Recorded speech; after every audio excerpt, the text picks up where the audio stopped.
Hello दोस्तों, कैसे हो आप? आशा करती हूँ कि आप सब ठीक होंगे।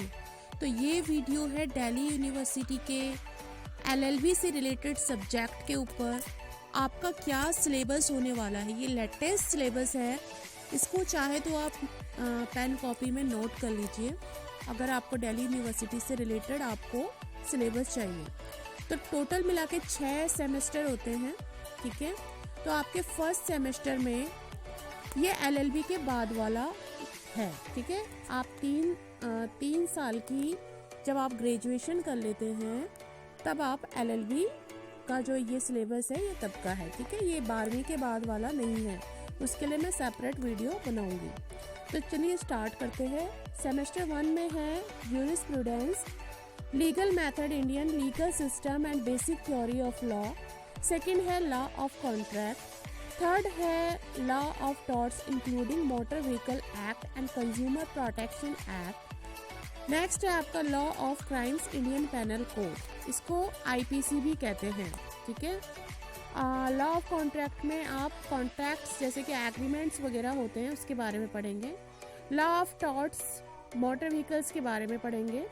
चलिए नेक्स्ट सेमेस्टर की तरफ बढ़ते हैं। सेमेस्टर नंबर 2 में आपके सब्जेक्ट होने वाले हैं लॉ ऑफ एविडेंस, साक्ष्य अधिनियम यानी सबूत का कानून, सबूतों के बारे में इसमें आपको बताएंगे। फैमिली लॉ का दूसरा पार्ट इसमें होने वाला है, ठीक है, यानी कि मुस्लिम लॉ। एक हिंदू लॉ होता है, एक मुस्लिम लॉ होता है।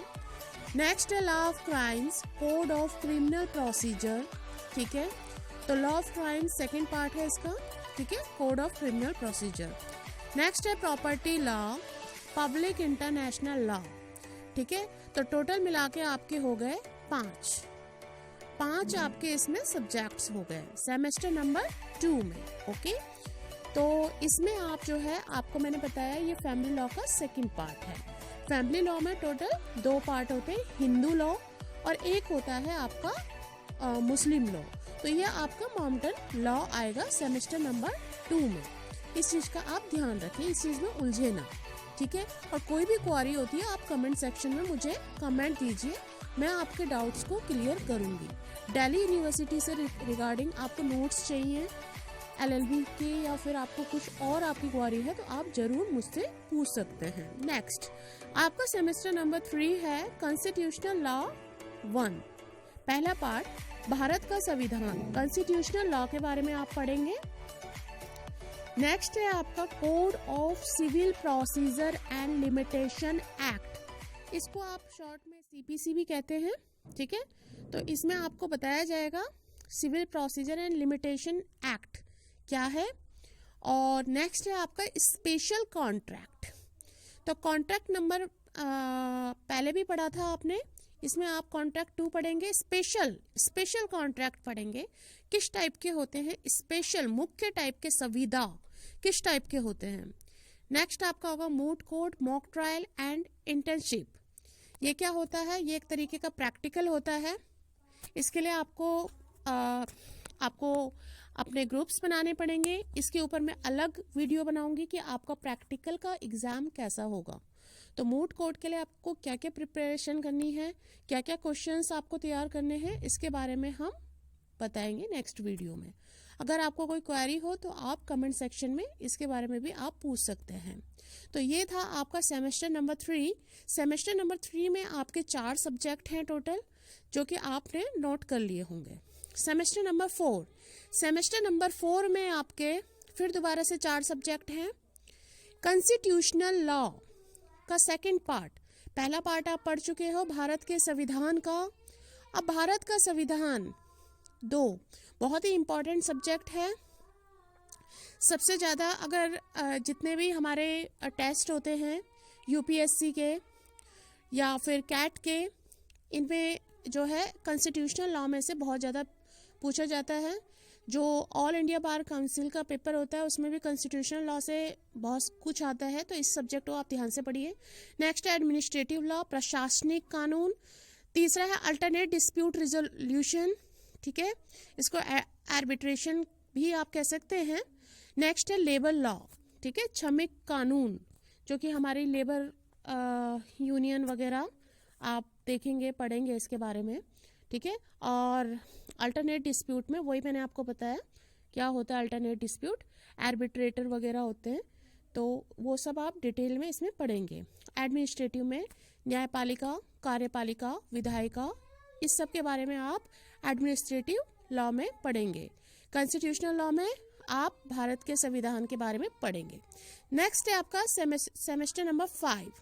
सेमेस्टर 5 में आपके पास 3 सब्जेक्ट होंगे, ठीक है। इनके कोड भी दे रखे हैं सामने, आप देख सकते हैं, जैसे कि LBCC 501, इस तरीके से इसके कोड नंबर दे रखे हैं।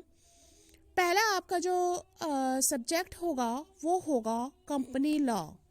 कंपनी के बारे में आप पढ़ेंगे इसमें, कंपनी लॉ में क्या क्या होते हैं, क्या क्या रूल्स होते हैं, क्या एक व्यक्ति भी कंपनी बना सकता है। अगर आप बीकॉम के स्टूडेंट हैं तो आपको पहले ही इसके बारे में थोड़ा बहुत ज्ञान होगा, क्योंकि कंपनी का उसमें सब्जेक्ट है, आई थिंक, जहाँ तक मेरे नॉलेज में है, कंपनी लॉ, ठीक है। इसके बारे में आप डिटेल में पढ़ेंगे। ड्राफ्टिंग, प्लीडिंग एंड कन्वीनियंस, ये बहुत ही इंपॉर्टेंट है। पूरा जो रोल है ड्राफ्टिंग का ही है एडवोकेट्स के लिए, तो ड्राफ्टिंग करनी बहुत आनी चाहिए अच्छे से, ठीक है। प्लीडिंग्स एंड कन्वीनियंस, तो आपको ये इन सब का ज्ञान होना चाहिए।